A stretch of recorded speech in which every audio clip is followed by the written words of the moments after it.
investuojate į akcijas arba planuojate investuoti į įmonių akcijas, ką svarbiausia žinoti apie apmokestinimą.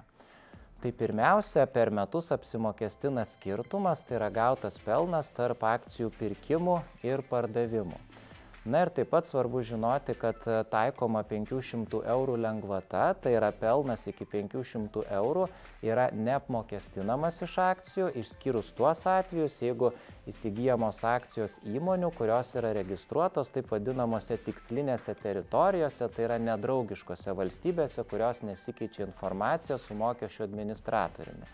Tai jeigu įsigyjamos akcijos vertybiniai popieriai įmonių, kurios yra pavyzdžiui Europos Sąjungoje, Europos ekonominėje erdvėje ar Amerikoje ar kitose valstybėse, tai tokiu atveju pelnas iki 500 eurų per metus, tai yra visų akcijų pardavimų atimamas įsigijimas, tai toks pelnas yra neapmokestinamas, o ta pelno dalis, kuri viršija 500 eurų sumą, tokiu atveju jau viršijanti dalis yra apmokestinama 15% gyventojų pajamų mokesčių. Ir taip pat svarbu žinoti, kad nesvarbu, ar jūs akcijomis kartais prekiaujat, ar nuolat tą vykdot, ar kiekvieną dieną, ar tik kelis kartus į metus, akcijų pirkimai, pardavimai nėra laikomi individualia veikla ir tokiais atvejais nereikia išsiimti individualios veiklos pažymos.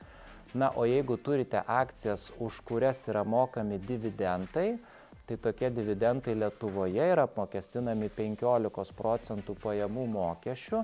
Tačiau jeigu tokie dividendai yra mokami iš užsienio valstybių ir jau juose šie dividendai buvo apmokestinti, tuomet Lietuvoje reikia turėti atitinkamą dokumentą, kuris rodo, kad užsienyje mokestis yra sumokėtas ir tokiu atveju šis mokestis Lietuvoje yra įskaitomas.